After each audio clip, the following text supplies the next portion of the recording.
Hi, this is Daniel Karapkin speaking to you live from the webyeshiva.org Facebook live page.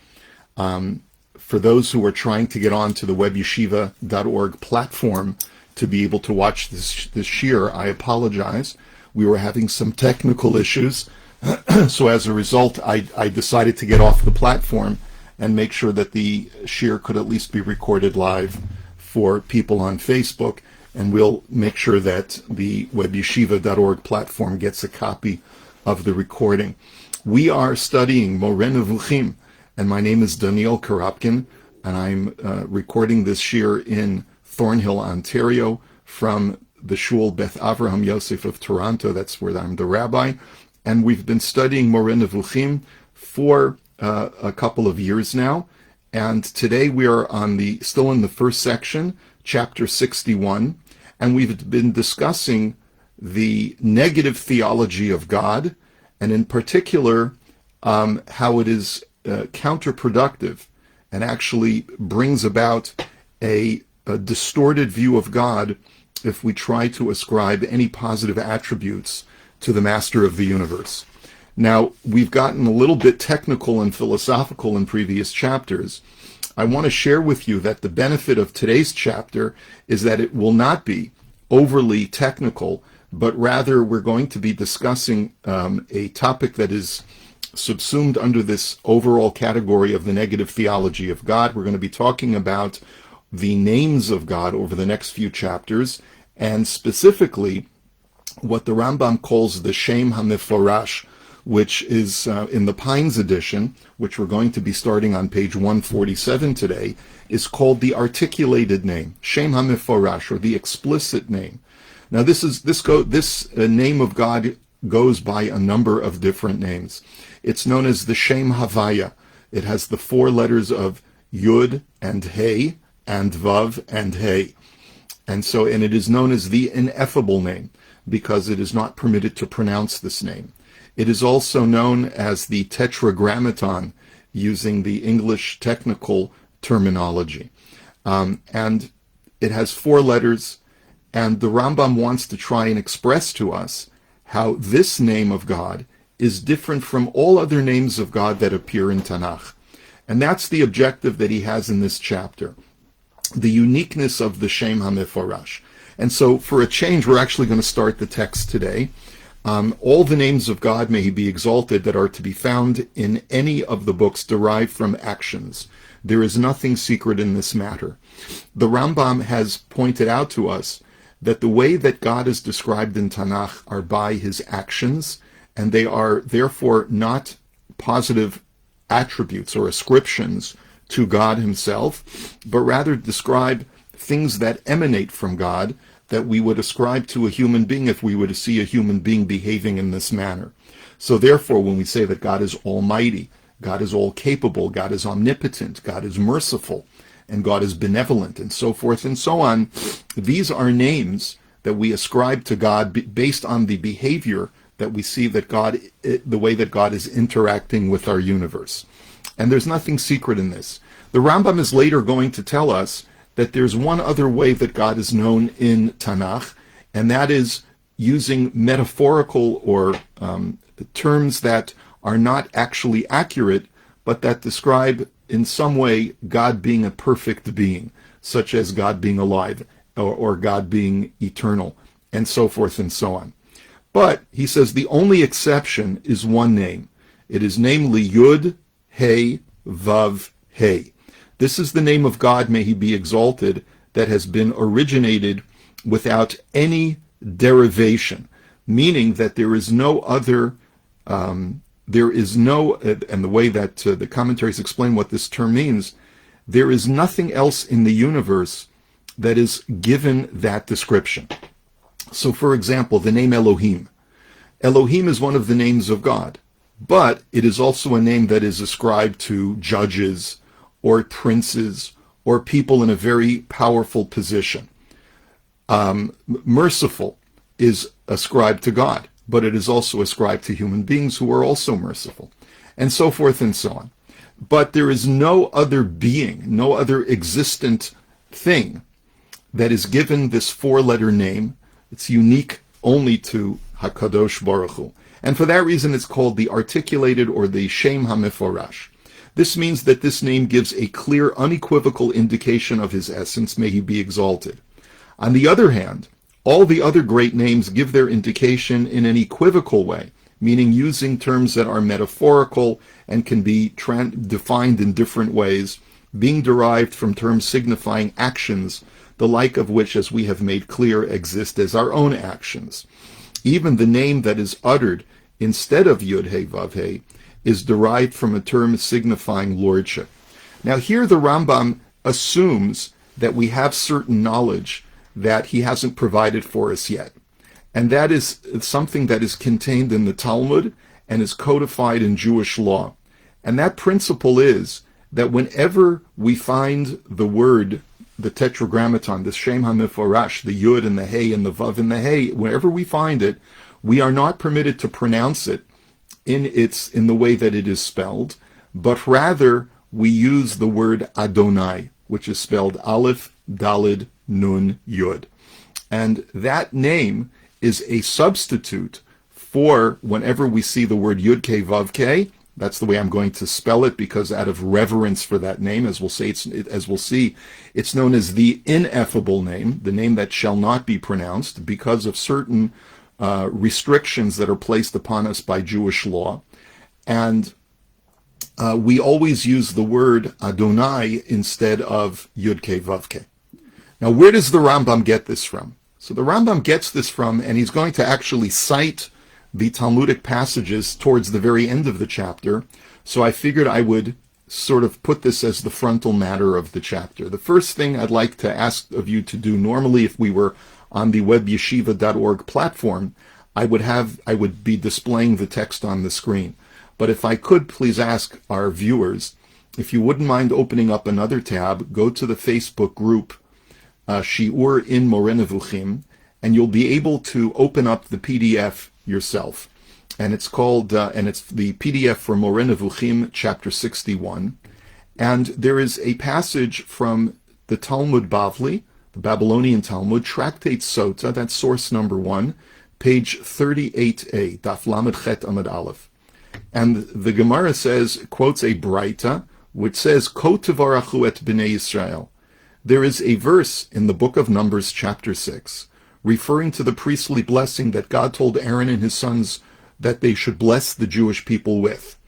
And when you bless the people, says the Talmud, what God wanted the Kohanim to bless them with was B'Shem HaMeforash, with the ineffable name, meaning that even though normally this name should not be pronounced, I want the Kohanim, when they bless the Jews in the temple, to use the four-letter name in the way that it is pronounced. Now, asks the Talmud, Ata omer b'shem HaMeforash, o eina ela b'kinoi. Perhaps no. Perhaps when we're giving the priestly blessing in the temple, we should not pronounce it in its regular way, but rather we should use some kind of surrogate or substitute. So Talmud Lomar, v'samu et shemi. So therefore the verse in verse 27 of that chapter in Numbers chapter 6 says, they shall place my name upon the Jewish people, which means Shemi HaMiyuchadli. This is my name which is specified uniquely for me. So then the Talmud asks, Yochol af b'gvulin kain? You might think that this is true, that we may use the explicit name, the Shem HaMeforash, outside of the temple as well. Ne'emar kan v'samu et shemi, v'ne'emar lahalan lasum et shemo sham. So the Talmud makes a connection using texts that are very similar to each other, which is known as a gezerah shava. The Gemara is making a textual connection between two verses. One is the verse by the priestly blessing, and the other one is the verse that is discussing placing God's name in the temple, the place that God shall choose. Malahalan beit habechira, afkan beveit habechira. And that teaches me that the only time that we are allowed to use the Shem HaMeforash in the way to vowelize it and verbalize it in the way that it is spelled is only inside the temple. This idea is also conveyed in the Sifri, which is a halachic midrash on Parshat Naso. That's in source number 2.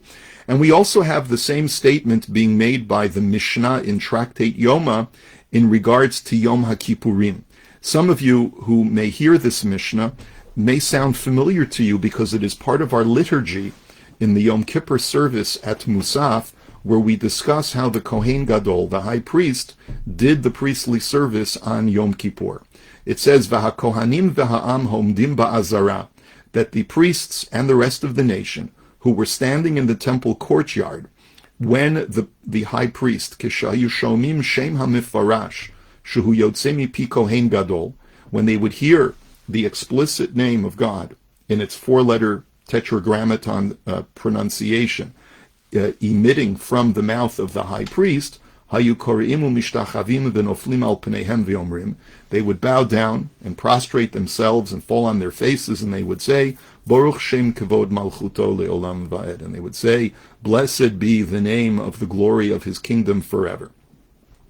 We also now discover that not only is the Shem HaMeforash reserved for the temple use only, either for the priestly blessing or for the Kohen Gadol on Yom Kippur, but we also discover that there is a prohibition against enunciating that Shem HaMeforash in any other time.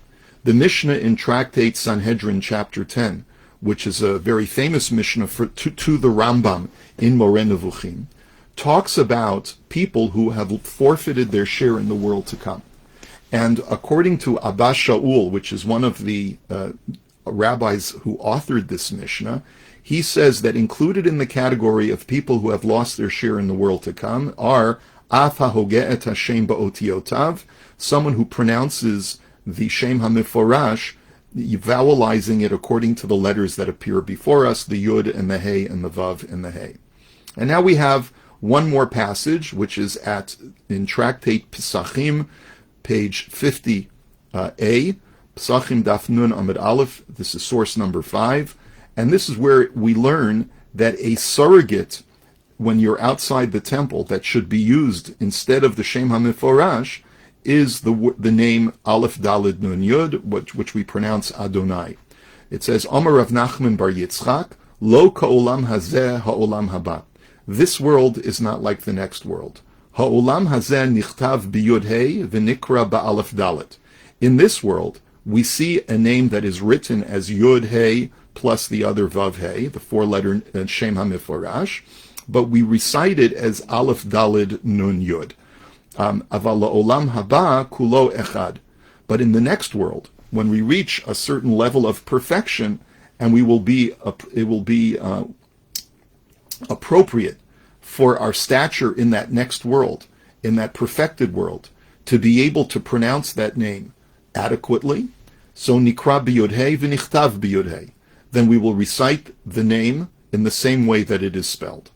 And I'm not going to go into the rest of that Talmudic passage because of constraints of time, but that seems to be the consistent message throughout that passage of Talmud, and it's at the end of the 3rd chapter of Tractate Pesachim, and I encourage you to look at it there. Now, this is therefore the Talmudic source for how we know that any time we find, either in our liturgy or when we're reading passages from Tanakh, where we see the Shem HaMeforash, we are to pronounce it as Aleph Daled Nun Yud. This is codified in Shulchan Aruch. This is source number 6. In Orach Chaim, chapter 5, the first paragraph of chapter 5, Kishiyazkir Hashem, then anytime a person makes mention of God's name, Yechavein Perush Kriyato Ba'adnut Shuhu Adon HaKol, a person should be thinking in that the way that I am currently pronouncing the name, which is Adonai, means that God is master of all, because the word Adonai means Adon, the master. V'yechavein B'chtivato Biyodhei Shahaya V'hoveh V'yihiyeh. And I should be thinking about the spelling of the name that he was, is, and will be. So this is just a very brief, cursory going over of the sources for how the Rambam knows what he knows, that whenever we're outside the temple in modern times, we do not pronounce the name and we are not permitted to pronounce the name. We may even forfeit our share in the world to come if we pronounce the name, and therefore we use the word Adonai as a substitute. And the Rambam says that the name that we use of Adonai is derived from a term signifying lordship. And the Rambam cites for us, anytime we find the word Adon or Adoni, it means my master. Now, here the Rambam provides us with a very interesting grammatical idea, and that is he asks the question, what is the difference between Adoni and Adonai? Adonai usually means my masters in the plural, where you're talking to multiple people. But the Rambam says that that cannot possibly be the meaning of Adonai when we ascribe it to God, because if that were the case, then that would be implying multiplicity to the ultimately one deity. And what's interesting also is grammatically, we don't say Adonai with a patach, with the I sound, but Adonai with the komatz. And therefore there clearly is a difference. And the Rambam's thesis is based on the word Sarai versus Sarah. You know that our matriarch Sarah, her name was originally Sarai, and it was changed to Sarah. And so the Rambam is of the opinion that when you look at the word, the difference between the word Sari and Sarai is very simple. Sari means that you are my master and my master alone, meaning that you are only the master over me, but you are not the master over anyone else, or you're not the officer over anyone else. When I say Adoni, it implies that you are the master of me, but you are not the master of anyone else. When I use the word Adonai with the komatz under the nun, then I'm saying that not only are you the master of me, you singular being are the master of me, but you are also the master over everything else. And that is what the name Adonai implies. But again, it is a surrogate for the Shem HaMeforash. So he then goes on and he says, I have explained this to you, especially with regard to Adonai, because it is the most particularized of the commonly known names of God, may he be exalted. For in case of all of the others, such as Shofet, Tzodek, Chanun, Rachum, Elohim, it is manifest that they are used in a general way, as well as that they are derived, meaning that they are used in other contexts in ways that are not referring specifically to God. And I'm just skipping a little bit. He points out that we only use the Shem HaMeforash, as we pointed out, when the Kohanim are giving their priestly blessing, and when the high priest is using it over the course of Yom Kippur, because it is indicative of a notion with reference to which there is no association between God, may he be exalted, and what is other than he. And essentially, the reason why the Shem HaMeforash is unique is because it is not used in any other context except describing God. So what does it mean?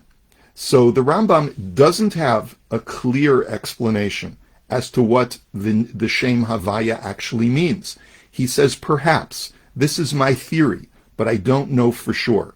All I can tell you is that based on my limited knowledge of the Hebrew language, says the Rambam, it seems to indicate something unique to the essence of God. And perhaps it indicates the notion of a necessary existence. Now, the reason why the Rambam is equivocating so much is because to suggest that the four letters of Yud, He, and Vav, He imply that God was, is, and will be, Haya, Hoveh, V'yihiyeh, which is the normative way that we understand this four-letter name of God, even that is unacceptable to the Rambam, because if you recall, even the suggestion that God is infinite, was, is, and will be, is something that is odious to the Rambam, because he believes that to even put God within a framework, within a vocabulary of chronology, is erroneous. Even by saying that God is infinite is erroneous, because it implies that God in some way can be placed within a framework of time, but just that he is infinite within that time. But God exists outside of time, and therefore to even suggest that he was, is, and will be is in some way erroneous. And therefore he has to come up with an alternate suggestion, which is that the four-letter name, as we find it, suggests that God is a necessary existent being, which is unique to God, as we've explained in the previous chapters. And we go to the next paragraph. As for the other names, all of them, because of their being derived, indicate attributes, that is, not in essence alone, but in essence possessing attributes. For this reason, they produce in one's fantasy the conception of multiplicity. I mean to say that they produce in one's fantasy the thought that the attributes exist, and that there is an essence and a notion superadded to this essence. And therefore the Rambam wants to remind us, all the other names that appear in Tanakh have an occupational hazard, that if you use them in reference to God, and that's your emphasis, then you're going to end up with an erroneous imagination or image of God in your imagination faculty, because you will imagine a God that has multiple attributes, and that implies a multitudinous God when God is completely unitary. And it is for this reason, because of this occupational hazard, if we skip down in the paragraph, that the Rambam makes reference once again to the Talmudic passage from Tractate Brachot, page 33, which we learned in chapter 59. In that passage, if you'll recall, Rabbi Chanina was listening to a person recite the Shmona Esrei, recite the silent prayer out loud, as he was the Shliach Tzibur, as he was the person leading the service, and he wanted to be motzi. He wanted everyone to listen to his prayer and to have his prayer cover everyone else's prayer service. And he went on in giving multiple appellations to God: Hakel, Hagadol, Hagibor, Vehanora, Vehaizuz, Vehayarui. And he went on with using multiple different kinds of adjectives to describe God. And after a few moments of doing this, the man finally stopped because he ran out of vocabulary. And Rabbi Chanina chastised him by saying, "How come you can stop? It's impossible to stop, because God is infinite in his praises. And not only that, but you're praising a king who is worthy of being lauded for possessing gold, and you're praising him by saying that he possesses silver. And you're inappropriately praising God." And Rabbi Chanina's conclusion was that were it not for the fact that the prophets gave us these three names, Hagadol, Hagibor, Vehanora, that God is great, mighty, and awesome, we would not even be able to use those words. And the Rambam points out that the reason why Rabbi Chanina was so cautious about this was because he recognized that using positive names to describe Hashem is damaging, because it creates, again, a fantasy in the mind of God as he is not truly in his true essence. And therefore, the only name that is descriptive of God in a true form, that he is the necessary existent being, is the Shem HaMeforash. Okay? And we've covered this already, so I'm going to move on a little bit forward. And once again, I want to skip to page 149, and I want to point out that at the end of the chapter, the last remaining section of this chapter, starting on the paragraph that begins on page 149 until the end of the chapter, the Rambam wants to start a topic that he's going to be continuing in chapter 62. And that is that the Rambam is aware of his fellow co-religionists who have come up with a decidedly erroneous definition of the Shem HaMeforash, of God's four-letter name. And they feel that it has some incantational mystical value, so that if you use multiple iterations of the letters of Yud, Hey, and Vav, Hey, and you change the vowelization in some ways, or you configure those letters with other letters and in different permutations, you are able to garner some kind of supernatural effect. And the Rambam here is going to launch into a criticism of this kind of incantational belief that there's some magic that is contained with the name Yud, Hey, and Vav, Hey. Instead of taking that approach, the Rambam takes a decidedly rational approach, that this name is nothing more than a name that is most descriptive of God as a necessarily existent being. It doesn't have any special supernatural powers to it. And this is, of course, where the Rambam is launching into a polemic against some of his contemporaries who are more mystically oriented in their view of what Judaism has to say and what is contained in the Torah. And therefore he writes as follows, and this is the beginning of a discussion that the Rambam is going to continue in next week's discussion. Do not think anything other than this, meaning that what the meaning of the Shem HaMeforash is, and do not let occur to your mind the vain imaginings of the writers of charms, the writers of what we call kimeot, of amulets, or what names you may hear from them or may find in their stupid books, namely that they have invented, which are not indicative of any notion whatsoever, but which they call the names, and of which they think that they necessitate holiness and purity and work miracles. All these are stories that it is not seemly for a perfect man to listen to, much less to believe. Don't even listen to these stories, and certainly don't even believe them. None is called the Shem HaMeforash, except the name having 4 letters, that is written but not read in accordance with the sounds written down. For the sages have stated clearly, and here the Rambam launches into the sources that we started off with at the beginning of our discussion today, and he provides you with the source in Tractate Sota, which was Sota Daf Lamed Chet Amid Aleph, which we quoted at the beginning, of how we know that you can only use the Shem HaMeforash in the temple, also quoting the Sifri in the book of Bamidbar. And then if we skip to the end of that, at the bottom of this page, thus it has become clear to you that the articulated name is the name having 4 letters, and that it alone is indicative of the essence without associating any other notion with it. For this reason, the sages have said of it that it is the name that is peculiar to me. It is unique to Hashem. And the Rambam also, earlier in the chapter, made reference to the fact that this is the name that God possessed before he created the world, and it is the name that God will possess in Olam Haba as well, in the world to come as well. As it says in Zechariah chapter 14, V'haya Hashem lemelech al kol haaretz, bayom hahu yihiyeh Hashem echad u'shmo echad. That in the future world, like we saw referenced in Tractate Psachim, that in the future world, man will have a better ability to appreciate God in his truer essence. Man will have an enlightened, ennobled intellect, and therefore will have the ability to grasp this idea of Yud-Kei Vav-Kei, and therefore that will be God's name, and God will no longer require any of these borrowed names which imply positive attributes. The Rambam says that will happen when man's intellect is finally perfected. Now I shall make clear to you what has incited men to the beliefs with regard to the names, and I will make clear to you the root of this question, and I will strip it of its covering so that nothing doubtful remains, unless you wish to lead yourself astray with reference to a chapter coming after this.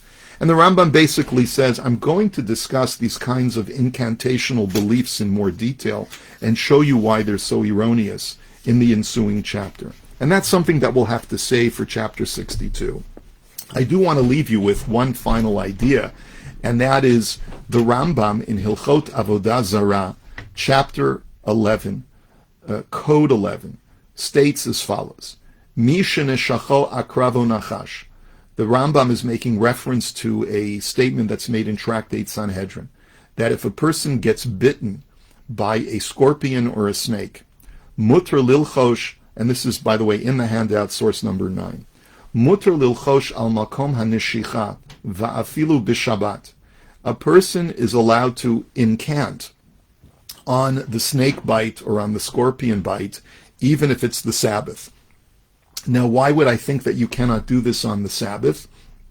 So as the commentaries explain, we are limited by what kinds of speech we're allowed to engage in on the Sabbath. For example, we're not allowed to discuss business on Shabbos. And so therefore you might have thought that incantational speech is also limited on the Sabbath, and the Rambam says that it is not. You may incant, you may recite an incantation over a snake bite if you feel that this will help alleviate the toxic effects of the snake bite or the scorpion bite. And the reason you can do this is kidei liyashev da'ato ulechazek libo, so that you can restore your thoughts and you can help get yourself emotionally settled, because a person gets very, very distraught after getting a snake bite or a scorpion bite. He thinks, oh no, my life is over. Now, it could be that your life is over, or it could be that you'll just get ill from a scorpion bite, which is usually what happens when people get bitten by a scorpion. It gets inflamed, it gets infected, and a person can develop a fever. Now, if you're upset about that and you want to be able to calm yourself, you're allowed to recite an incantation using different permutations and of the way that God's name is going to be represented, as we're going to discuss in the next chapter. And afal pi she'en hadavar mo'il klum. And the Rambam writes, but you should know, these kinds of incantations have no real effect at all. They are purely a placebo to help a person calm his thoughts. But ho'ilu misukanhu hitiru lo kidei shelo titaref da'ato alav. But the Rambam writes, but the rabbis still permit you to do this, even though it has absolutely no efficacy whatsoever. But if psychologically it'll help you calm down, fine, go ahead and do it. There's no harm, no foul. It doesn't mean anything. It doesn't do anything. But if it makes you feel better, you're allowed to do this. Now, why would I think it's not permitted to do it? Because if in the course of making an incantational recitation, a person believes he's summoning other gods or other forces that are other than God, this would be a form of idolatry. And the Rambam writes, no, this does not impinge on the prohibition of idolatry, since you ultimately believe in God, but you're using incantations that reference different permutations of divine letters. You're not committing idolatry. Are you doing anything that has efficacy at all? Absolutely not. There's nothing to incantations. Incantations are nonsense. They're stupid, as the Rambam writes in this chapter. But if it'll help calm you down after you get bitten by a scorpion or a snake, gesundere hate, as we say in French, go right ahead and knock yourself out. Now, I want to say, this is where it probably is a good place for us to stop because we're already over time. But I want us to consider that the Rambam, as a rationalist, does not believe in the occult at all when it comes to Jewish religious practice. And that's the reason why he takes this approach, and that's why we're discussing it, because it involves a combination of different letters having to do with God's name. The Rambam's going to discuss this more thoroughly in chapter 62 next week, and that's where we will continue this discussion. We'll talk about the Vilna Gaon, who was highly critical of the Rambam and felt that the Rambam was overly rational, having been adversely affected by Greek philosophy. And this is a good place for us to hold it. We will continue Be'ezrat Hashem next time. Take care now.